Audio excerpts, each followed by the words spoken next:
Bon, bonjour Cyril Guimard. On se retrouve de nouveau sur Cyclisme Actu. Voilà, une période chargée de l'année avec toutes les courses là. On a eu le Critérium du Dauphiné, anciennement, pardon, nouveau Tour Auvergne-Rhône-Alpes qui s'est terminé, le Tour de Suisse qui vient de commencer ce mercredi.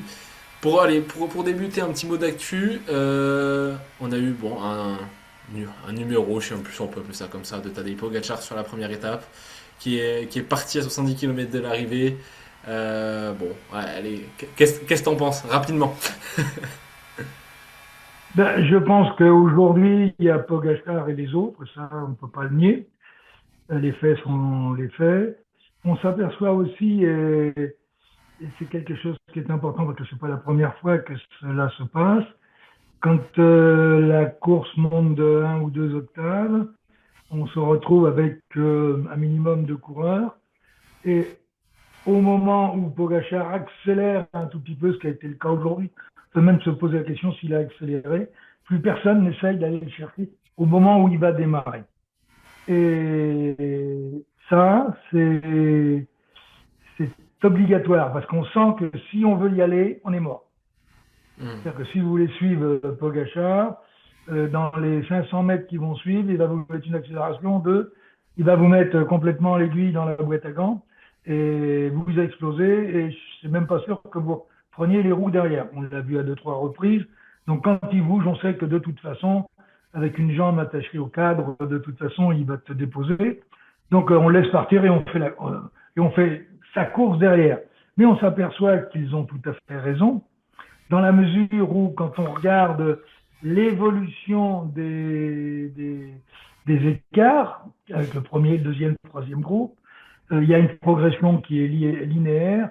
Et même quand des coureurs partent en contre-attaque, ils vont reprendre 10 ou 15 secondes sur le moment où ils attaquent pour sortir du groupe. Et derrière, ils vont continuer tout simplement à perdre du temps de façon, on va dire, chronométrique, quoi. Tous les kilomètres, ça fait tant de secondes, et que ce soit pour le premier, le deuxième ou le troisième groupe. Donc il y a effectivement Pogacar qui est un ton au-dessus de tout le monde. Et ça, comme je dis, les faits sont les faits, on ne peut pas le nier. Un petit mot aussi, bien évidemment, ça a été l'actualité des derniers jours. Paul Sexas, qui a été contraint à l'abandon sur la huitième étape du Tour Auvergne-Rhône-Alpes après sa chute sur la septième étape. Je crois que tu avais quelques petites choses à dire là-dessus, si je me trompe pas. Bien, oui, dans la mesure où, si on cherche le point faible de Paul Sexas, son point faible reste pour moi la descente. Tout ce qu'il fait en descente est beau, c'est huilé, c'est coulé, mais il n'a jamais de marge de progression, enfin de marge de sécurité. Et, et là, sur ce Dauphiné, je l'avais dit pendant le Pays Basque, il va falloir qu'il freine un petit peu plus et surtout qu'il travaille techniquement sur les virages rapides, parce que je le répète, il n'a pas de sécurité. La moindre erreur à l'entrée ou une vitesse un tout petit peu trop élevée et il ne peut pas s'en sortir. Comment t'expliques, toi, que tu as ce point de vue? T'es sûrement la seule personne que j'ai entendu avoir ce point de vue. C'est pour ça que c'est intéressant. Et tout le monde Non, dit. non, j'ai déjà entendu par d'autres, Ah mais bon? c'est pas ceux qu'on entend obligatoirement à la télévision. Ouais, ouais, justement, parce que Ouais. C'est tous les pas ceux gens qu'on que interroge. ça. De la plupart des gens, on va dire, ceux dont la voix porte, voilà, qui disent plutôt que Sexas descend bien, visuellement, effectivement, sur le Pays Non, Basque et sur attendez, d'autres courses, j'ai on a eu pas cette dit impression-là. Mais je n'ai pas dit qu'il pourquoi t'as cette descendait mal. Je n'ai Ouais. pas dit qu'il descendait mal. J'ai dit qu'il n'avait pas de marge de sécurité. Mhm. C'est différent. Et quand tu n'as pas de marge de sécurité, il y a un moment, tu es obligé d'y aller. Et donc pour toi, Donc c'est il quelque chose faudra sur qu'il. lequel il faut qu'il travaille. Oui, oui, oui. Sur ces trajectoires sont propres, qu'il les ouvre un peu trop vite, mais ça, c'est un autre problème. Mais il y a des problèmes d'angulation qu'il ne prend pas. Mhm. Et donc, il ne peut pas avoir de marge de progression. Tant que ça passe, c'est beau, c'est parfait, c'est extraordinaire. Mais le jour où ça ne passe pas, tu tapes très vite. Ouais.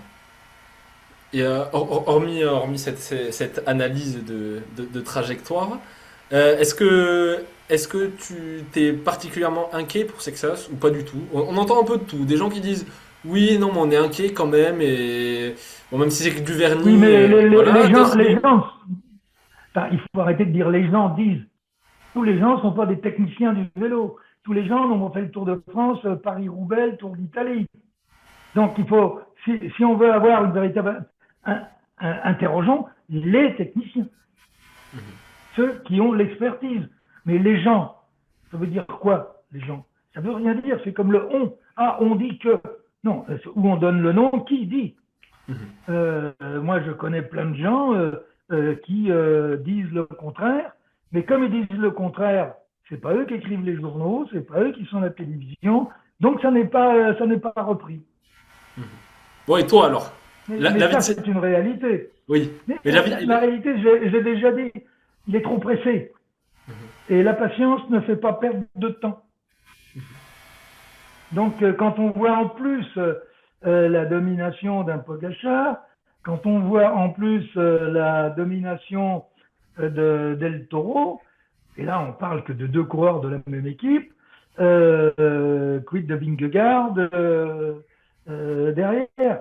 Donc, gagner le Tour cette année quand tu as 19 ans, alors on a commencé les discours, hein, les discours sont prêts.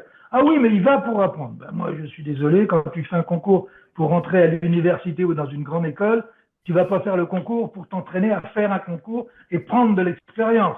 Tu vas pour passer. Eh bien, un type comme Paul Sexas, c'est un coureur qui doit ou qui devait faire le Tour la première année où il est pratiquement sûr de gagner. Il a tous les atouts dans son jeu. Aujourd'hui, il ne les a pas. Donc il va, même, j'ai déjà dit, même s'il fait deuxième, il ne fera pas deuxième du tour, il aura été battu. Si c'est un autre coureur, imaginons, je ne sais pas, Godu, qui vient faire deuxième du tour, là on dira c'est une belle victoire, c'est un résultat formidable pour Godu, mais pas pour Sexas. Pas pour Sexas. Mais il y a tellement de gens qui ont intérêt à le voir au départ du tour. Bon, c'est à lui de prendre la décision, il a pris la décision. Bon, point. La seule chose mais pour toi, que je excuse-moi, remarque, mais pour toi, cette chute-là, ça ne change rien à ton analyse. Tu gardes la même malgré ce qui s'est passé sur le Tour Auvergne-Rhône-Alpes. à 3 semaines du départ du tour, bon, là, il a largement le temps de soigner ses plaies, j'espère. J'espère qu'elle n'aura pas d'incidence sur le plan de son intégrité physique. Mais finalement, cette chute, c'est peut-être très bien pour lui permettre, ce que je disais tout à l'heure, d'aller chercher de la sécurité. Si c'est le cas, tant mieux. Ça ne changera rien pour le tour. Maintenant, peut-être que la chute va les amener à réfléchir. Mais pas Paul. Les gens qui ont des intérêts politico-économiques. Parce que c'est une affaire commerciale pour qu'ils fassent le tour. Voilà. J'ai déjà dit une fois, 2 fois, 3 fois. S'ils veulent me faire un procès, ben, ils me font un procès, c'est tout. Hein. Bon, espérons ne pas avoir Ben oui, oui. en arriver là, quand même. Non. Bon, un petit mot pour clore le sujet Sexas. Le grand homme de ce Tour Auvergne-Rhône-Alpes, c'était Del Toro, qui a même si Tuckwell avait pris de l'avance sur une étape, sur une échappée, bon, on va dire quand même qu'il a écrasé un peu la concurrence et le classement général. Impressionné par Del Toro, c'était ce que t'attendais ou pas? Non, je ne suis pas impressionné. Ça répond à son niveau depuis l'an dernier. Je crois d'ailleurs que si on regarde bien, depuis l'an dernier, il doit avoir 18 ou 20 courses ou 20 victoires. Et les belles courses, c'est souvent en terminant seul. Et quelquefois, des belles prestations au service de son leader. Non, il est parfaitement, lui, sur une trajectoire très logique. Visiblement, il est arrivé sur cet ex-Dauphiné pas tout à fait au point. Il s'est amélioré au fil des étapes. Sur une course qui était un petit peu bloquée par les 3 dernières étapes et les 3 arrivées au sommet, ce qui fait qu'on n'a pas eu d'explication sur les premières étapes où les leaders du classement général sont restés ensemble et jusque sur les 3 dernières étapes. Ce qui a permis d'ailleurs à des coureurs de réaliser de beaux exploits, ceux qui ne couraient pas au classement général. Ça a donné une course animée, intéressante, oui. Pour le général, on n'a pas appris grand-chose. On sait que Ayuso est un petit peu court aujourd'hui. Euh, Del Toro, il est en cours de préparation. Et Jorgensen, rappelez-vous, il sort d'une fracture de la clavicule à l'Amstel. Donc son niveau sur cette épreuve, son niveau était quand même plus qu'acceptable compte tenu de cette fracture de clavicule qui l'a quand même empêché de s'entraîner pendant un certain temps. Je trouve que par rapport à cela, il aurait pu être un candidat au sommet de son art, il aurait pu être un candidat dangereux pour Del Toro, voire plus. Ouais. Bon, et la question à 1 million d'euros, est-ce que UAE peut viser le doublé Moi, sur le tour? je gagne jamais à ces trucs-là. Ah ben voilà. Ouais, mais on veut quand même entendre ton avis. Est-ce que UAE peut faire 1 et 2 sur le tour? Alors là, c'est totalement dans l'instant présent. Del Toro vient de gagner, tout le monde s'enflamme un peu. Et est-ce que toi, tu penses que c'est possible que Pogacar Del Toro fasse 1 et 2 sur le tour? Ah oui, oui, oui, c'est possible. D'ailleurs, c'est pas un ou deux, c'est pas arrivé. Un et trois, je peux vous dire que c'est arrivé en 1 et 84. 2, c'est arrivé Froome-Wiggins, 2012, si je dis pas de bêtises. Ah, peut-être, oui. Sinon, un et Ah oui, trois, c'était Wiggins, Froome, dans Fignon et l'ordre. les. Mhm. Hmm. Ouais. Ouais, Et donc, sinon, je donc dis pour toi, c'est possible. 84, c'était premier Fignon, troisième Lemon. Mhm. 80, oui, 84, oui. Donc c'est Là, possible de courir la même équipe sur le podium. mhm. Oui. Et plus récemment, même si je dis pas de bêtises, 2023, c'est Vingegaard qui gagne le tour, mais on a Pogacar et Adam Yates 2 et 3. Et les deux du AE.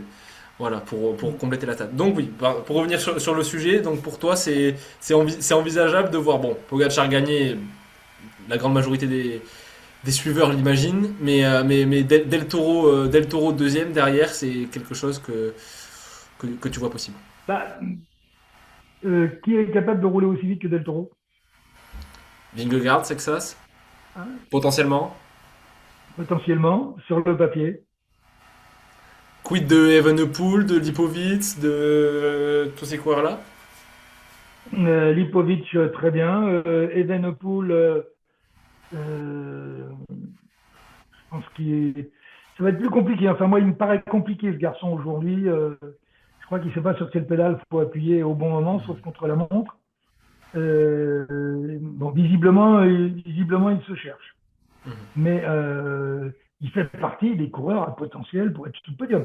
Ça, c'est évident. Mais s'il doit mettre une pièce pour gagner les 100 000 euros sur Evenepoel, je crois que je réfléchirai un moment. Mhm. Oui, pour toi, Del Toro représente une valeur plus sûre actuellement qu'un coureur comme Evenepoel ou même comme Lipovitz ou d'autres? Oui, mais pour une raison très simple. C'est que si tous les jours, comme aujourd'hui, sur le Tour de Suisse, il part à 70 km de l'arrivée, ça veut dire que Del Toro ne donne plus un coup de pédale. Et là, c'est plus facile. Si on regarde aujourd'hui, il y avait deux équipiers de Pogacar derrière. Demain, ils n'ont pas mal aux jambes. Hein. Ils n'ont pas donné un coup de pédale, ils étaient en dernière position. Ils n'avaient même pas besoin de protéger leur boss devant. Bon, alors, si Pogacar fait des numéros comme ça, dans le final, qui va empêcher Del Toro de sortir derrière Pogacar et d'aller reprendre du temps à tout le monde. Et si Del Toro attaque, qui va aller le chercher, sachant qu'ils vont avoir une bonne petite fessée derrière. Oui, C'est tout le problème des adversaires du AE sur ce tour. Si, bah, après, oui. bien sûr, il peut se passer des millions de choses d'ici là. Mais bon, si ce scénario-là se produit, ça sera effectivement un problème pour les adversaires du AE. Mais pourquoi voulez-vous que ça ne se produise pas? Ben, maladie, chute. Ah oui, non, mais ça c'est le refrain qu'on dit toujours. Mais on part pas en disant lui il va se mettre dans le mur. Oui, oui, ça se Lui il trouve. va passer, lui il va passer sous une voiture. Oui, non, mais ça se trouve. Ça Non se mais trouve. mais oui, non mais tout est possible. T'es en Oui, tête à 1 kilomètre de l'arrivée de Paris-Roubaix, t'as 40 secondes d'avance sur le dernier, tu rates un virage, tu tombes, tu te relèves, ta roue arrière est cassée, le deuxième il passe, il gagne. Oui. Oui, Bon. ou- Mais c'est toujours vrai, ça. C'est pas la peine de le répéter à chaque fois. On sait que pour gagner, il faut franchir la ligne. ouais. Ouais, mais je sais, autre exemple, un Vingegaard ou un Sexas, ou un peu encore passer peut-être un. Voilà, passer un petit cap d'ici le Tour de France et pourquoi pas essayer d'accrocher Pogacar ou voilà. Ça semble, Bah, aujourd'hui ça semble qui compliqué, voulez-vous mais qui voulez-vous qui passe un cap? Pogacar, peut-être. Pogacar peut-être.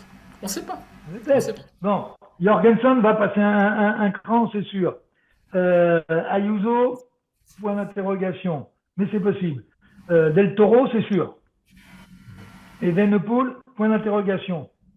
Texas, je pense pas qu'il passera un cap dans les 15 jours qui vont venir. L'année prochaine ou dans 2 ans, oui. Mais euh, même si vous passez un cap, bah, au lieu de finir à 3 minutes, vous finirez à 2,40. Il y a encore 3 minutes, c'est pas beaucoup, hein, vu tout ce qu'on voit ces derniers jours. Non, mais je suis gentil. Bon, écoute, Cyril, on va se quitter là-dessus. Merci encore une fois pour tes précieuses analyses. Ah, je sais pas si elles sont précieuses, mais Mais si, elles sont. Alors pour nous, en tout cas, elles sont précieuses. Voilà. Non, non, mais c'est toujours intéressant d'entendre ton avis. Et on se retrouve rapidement, voilà, avant le tour pour entendre ton analyse finale avant voilà, la grande boucle. oui, on titille un petit peu. Exactement. Bon, très Bonne bien. Merci. soirée. Ouais, merci À Cyril. bientôt. Ciao, ciao.